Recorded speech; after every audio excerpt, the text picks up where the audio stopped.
प्रसार भारती अभिलेखागार की प्रस्तुति सदाबहार सुनहरे दौर का अनमोल खजाना।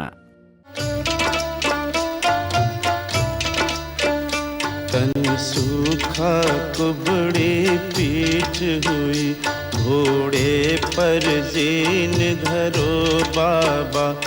अब मौत नकारा बाज चुका, चलने की फिक्र करो बाबा, चलने की फिक्र करो बाबा।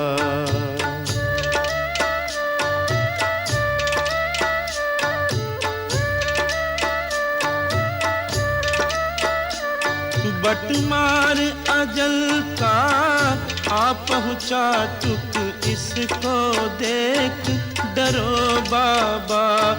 अब अश्क बहाओ आँखों से और आहें सर्द भरो बाबा।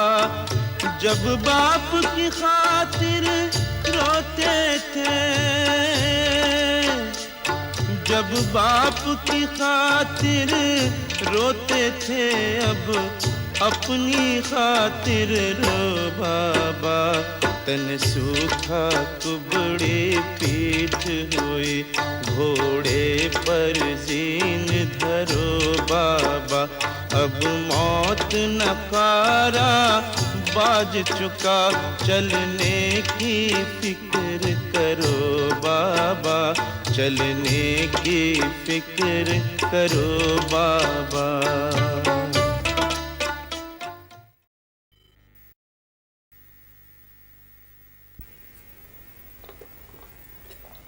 लीजिए। हाँ, शुक्रिया। बेगम, आपका दिल क्या कहता है? इस बार कलीम मियाँ मेरा हुक्म बजा लाएंगे? अल्लाह की जात पर पूरा भरोसा रखिए, इंशाअल्लाह वो जरूर आएगा और आपका हुक्म बजा लाएगा, इसकी मुझे उम्मीद है। अल्लाह आपकी ज़बान मुबारक करे। काश वो मेरी बात समझ जाए और राह रास्त पर आ जाए। आओ यार, क्या जवाब दिया कलीम मियाँ ने? सरकार, वो तो अपने दोस्तों के साथ शिकार के लिए रवाना हो गए हैं। अल्लाह तौबा, यानी 1 हफ्ते की छुट्टी। कहते तो आप सही हैं, अब 1 हफ्ते से पहले वापसी क्या होगी, लेकिन कम से कम इत्तला तो कर ही देनी चाहिए थी। अरे इसी बात का तो रोना है। इत्तला करके जाते तो शिकायत ही किस बात की होती। अफसोस तो यही है कि न वो अपना हक जानता है और न अपने फर्ज को पहचानता है। बिल्कुल सही फरमाया आपने। मेरे लिए क्या हुक्म है सरकार? जाओ, मेरा हुक्का लेकर आओ। जी सरकार। बेगम, सच पूछिए तो अब कलीम के सुधरने के कोई आसार नजर नहीं आ रहे हैं। मुझे समझ में नहीं आता क्या करूं। अल्लाह पे भरोसा रखिए, सब ठीक हो जाएगा। हाँ, वही तो बस एक आखिरी आसरा है।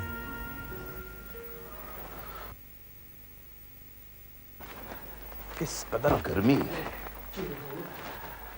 मुंशी मुनक्का, जहां की गर्मी का यह आलम है तो मैदान हश्र में क्या हाल होगा। गांव से लकड़ियों की गाड़ी आ गई है हुजूर, अपने पूरे वजूद के साथ।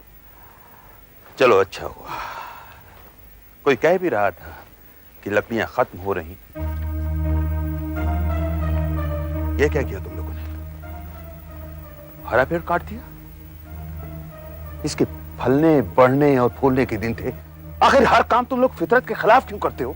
हुजूर, जमादार साहब ने कहा। किसने क्या कहा था मैं नहीं सुनना चाहता हूं। मालूम नहीं तुम लोगों को शायद ये हरे पेड़ हवाओं के जहर को चूसते हैं। अगर इन्हें काट कर चूल्हे में डाल दिया जाए तो इनकी गीली लकड़ियां सुलगेंगी, रोएंगी, धुआं छोड़ेंगी और घर की हवाओं को जहर आलूद कर देंगी। अगर हर दिल्ली वाला यही करने लगा, सारी दिल्ली धुएं में काली हो जाएगी और सबके फेफड़े जख्मी। बेहुदा। मोहतरम दोस्तों, शिकार पकल मिर्जा ज़ायदार बेग दरियाए जमुना में डूबते डूबते बचे हैं। इनके मौत के मुंह से निकाल आने की खुशी में यह जश्न मनाया जा रहा है। उम्मीद करता हूं आप सब लुत्फ अंदोज होंगे। बेशक। शुक्रिया। मुंशी मुनक्का जी हुजूर। देखो, आज कोई गलती न करना। जिसे जो मशरूब पसंद है उसे वही दीजिएगा, समझ गया ना? हुजूर समझ गया, अच्छी तरह समझ गया। और हाँ मुंशी मुनक्का, हुजूर मुनक्का अपने पूरे वजूद के साथ हाजिर है। अपने पूरे वजूद के साथ नहीं, अपनी अक्ल के साथ हाजिर होइए। जी हुजूर। और हाँ, आपका काम यह है कि मौलवी अलीम और मुल्ला सलीम इधर ना आने पाए। जी हुजूर। और देखो, वाइज़ मोहतरम यानी अब्बा हुजूर अगर इधर आते दिखाई दें तो बड़ी होशियारी के साथ उन्हें वापस भेजना है, क्योंकि वो हो गए हैं मौला बख्श और ये है महफिले रक्स।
मुनक्का, मुनक्का,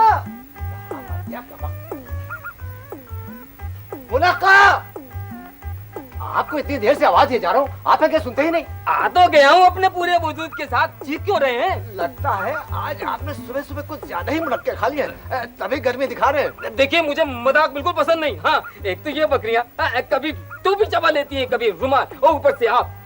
जब इन बकरियों को पाला है ना तो कुछ आराम वगैरह भी तो खिलाया कीजिए। देखिए देखिए, संभल के बात कीजिए मुझसे। मैं हूँ मुंशी मुनक्का अपने पूरे वजूद के साथ। आपकी क्या विसात, किशमिश, आधा वजूद भी तो नहीं आपका, तभी आप ज्यादा गर्मी दिखा रहे हैं। देखिए मैं बता दे रहा हूँ आपसे, बिल्कुल मजाक नहीं कीजिए मुझसे। आप दोनों यूं ही तो चलाते हैं, वहाँ बुजान नाराज हो रहे हैं। या अल्लाह, मैं तो भूल ही गया, आपको बड़े सरकार तलब कर रहे हैं। मुझे बड़े सरकार तलब कर रहे हैं? अभी जाता हूँ अपने पूरे वजूद के साथ।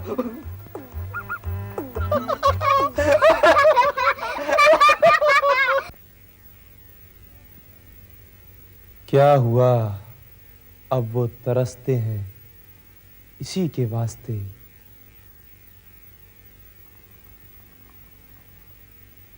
ढूंढते थे कुछ वो अपनी जिंदगी के वास्ते। नहीं, कुछ बात बनी नहीं।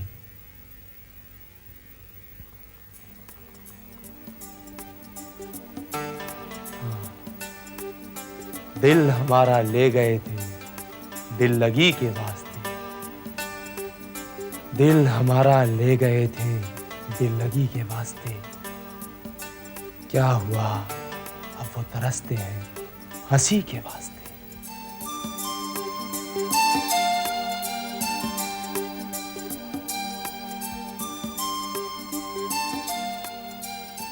अस्सलाम वालेकुम। अल्लाह, घर में कोई नहीं है। मैं आप ही से मिलने आया था।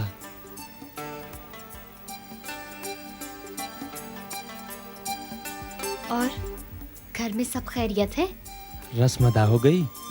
उम्मन तकल्लुफ में यही पूछा जाता है। तो फिर क्या आपके पड़ोसियों को पूछें? और तो जो कुछ कहा मैंने वो उसने सुना।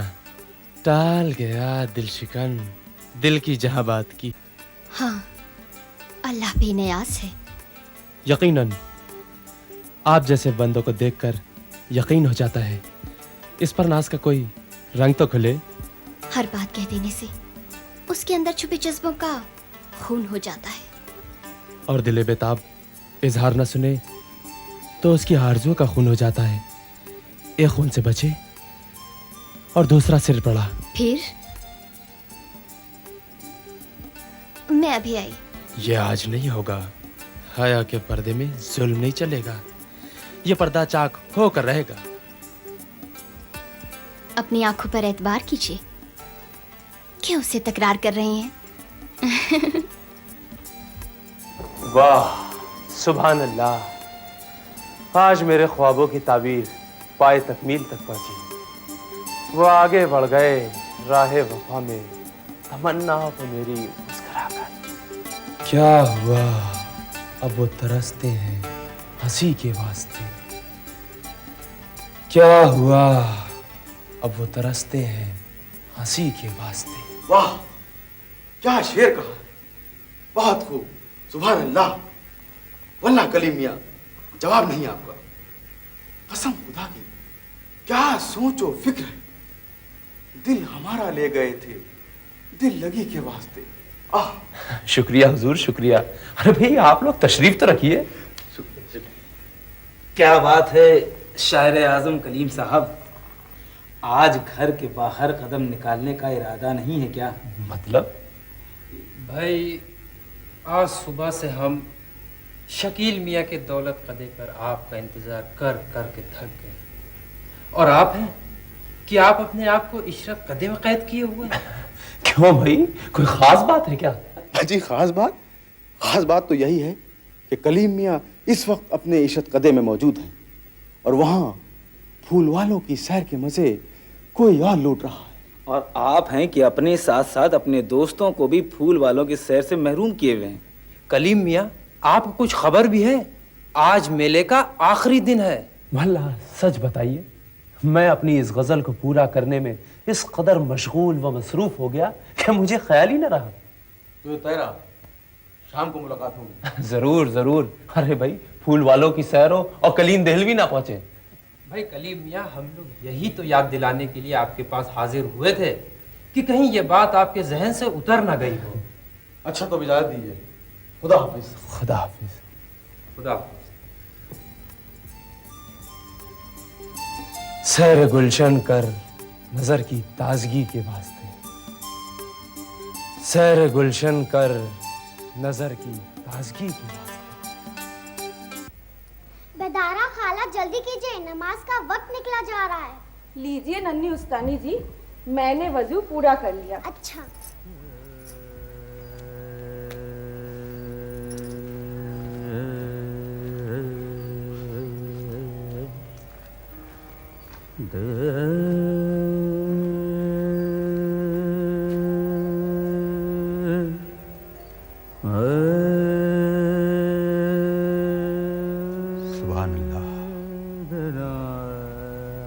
ऐ परवरदिगार, तेरा लाख लाख शुक्र है।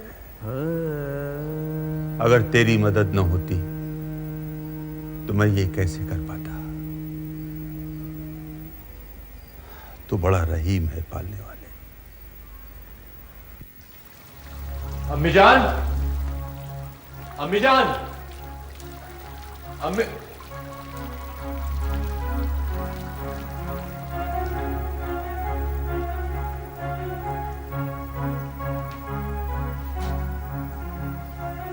क्या बात है कलीम मियाँ? अम्मी जान, मुझे कुछ रुपए चाहिए। रुपए? हाँ रुपए।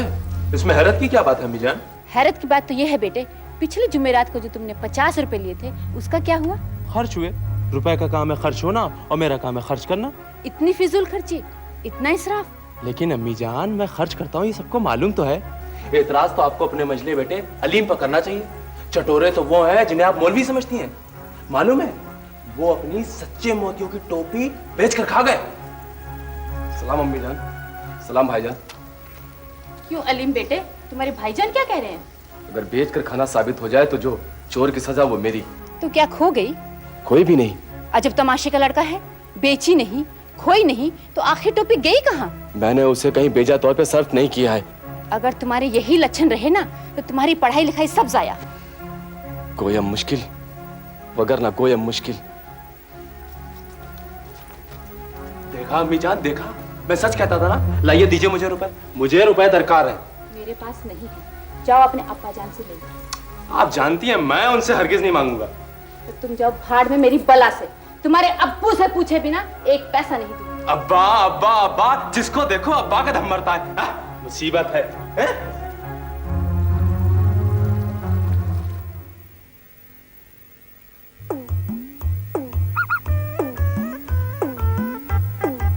मुनक्का चाचा, मुनक्का चाचा, मुनक्का चाचा।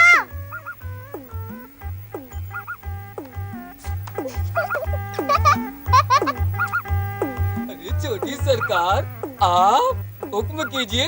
मुनक्का पूरे वजूद के साथ हाजिर है। मुनक्का चाचा, आप तो पूरे वजूद के साथ हाजिर हैं, लेकिन आपका रुमाल तो बकरी खा रही। रुमाल बकरी बकरी कहा?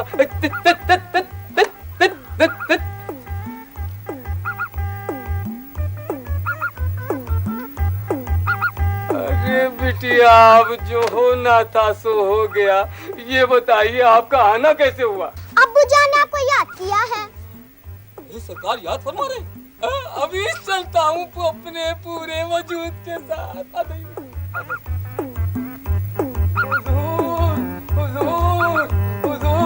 मुंशी मुनक्का अपने पूरे वजूद के साथ हाजिर है हुजूर। क्या बात है मुंशी जी, इतना घबराए हुए नजर क्यों आ रहे हैं? हुजूर, मैंने बकरी को चबा लिया। खैरियत तो है? अरे हुजूर, बकरी ने मुझे चबा लिया। नहीं हुजूर, रुमाल ने बकरी को चबा लिया। हाँ, ये देखिए मेरे पुराने रुमाल को मेरी नई बकरी ने चबा लिया हुजूर। अरे अल्लाह, ये तो बड़ा अलमनाक सानिया हो गया मुंशी जी।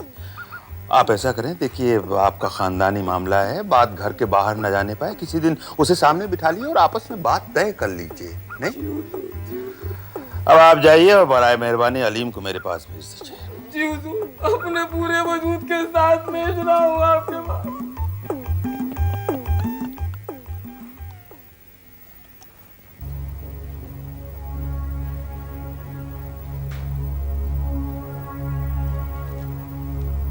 बंदा सलाम अर्ज करता है कलीम साहब। आओ मिर्जा ज़ैदर बेग। क्या बात है हजरत कलीम देलवी साहब, आज कुछ परेशान नजर आ रहे हैं? हाँ, अम्मा जान से कुछ तकरार हुई है। सबब? वही, मैंने कुछ पैसे तलब किए थे और उन्होंने देने से इनकार कर दिया। हाँ। ये भी अजीब इत्तेफाक है कलीम साहब कि आज मैं बहुत मजबूर हूं। झूठ बोलूं तो दुश्मन मरे। कलीम साहब, अभी अभी तालुके से कुछ जरूरतमंद लोग आ गए। 200 के तलबगार थे, थोड़े में 500 थे, मैंने सबके सब उनके हवाले कर दिए। और ये भी महज इत्तेफाक है कि आज कलीम चंद सिक्कों के लिए परेशान है। अरे ये क्या बात है कलीम साहब कि मैं आपके बगैर एक पल भी नहीं रह सकता। आप देखिए ना, घर पर बीवी बीमार है और बहुत सख्त बीमार है। अब हकीम साहब को बुलाने चला था और आपकी मोहब्बत में चला आया इधर। कलीम साहब, मैं चलता हूं। आदाब।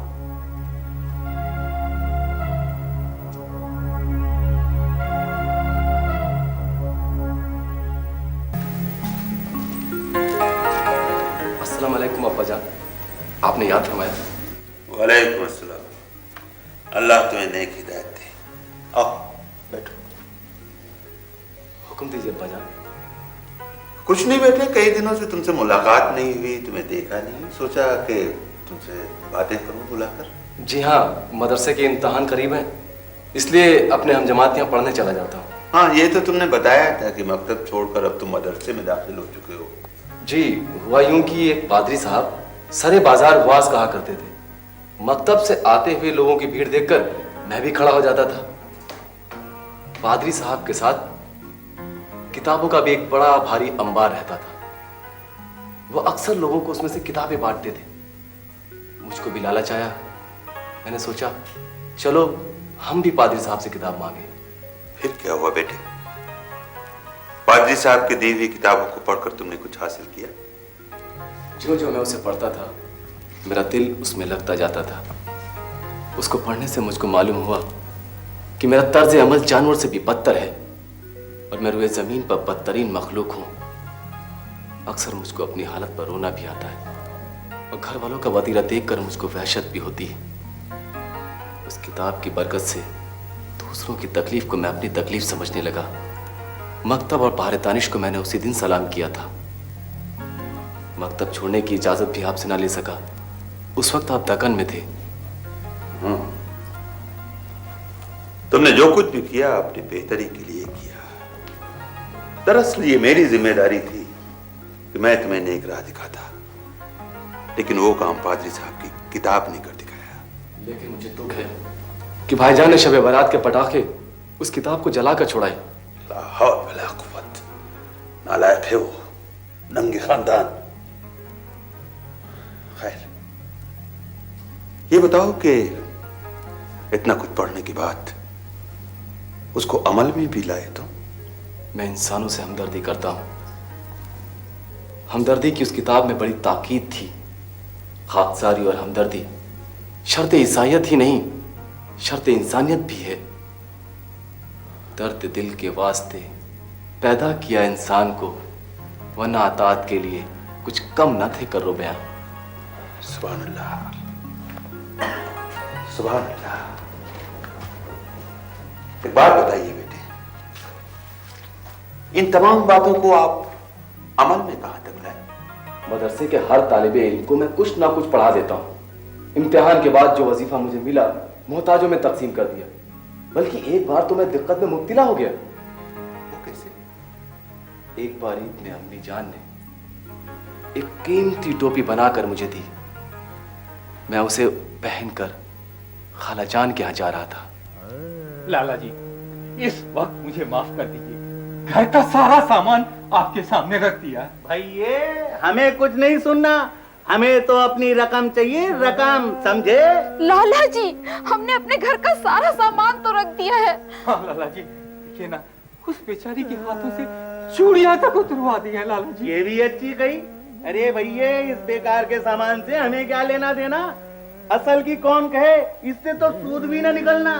मुझ पर रहम कीजिए लाला जी, मेरे बीवी बच्चों पर रहम कीजिए लाला जी। इस वक्त बिल्कुल खाली हाथ हूँ। भाई ये अभी तक तो रहम करता ही आ रहा हूँ। हाँ, अब ना। या अल्लाह, मुझ पर रहम कर। क्या करूं? कैसे अपनी इज्जत बचाऊं? न जाने अब क्या होगा। अल्लाह रहम कर। लीजिए लाला जी, मेरी ये टोपी असली काम की है। इसे बेचकर आप अपना पूरा कर्ज चुकता कर लीजिएगा।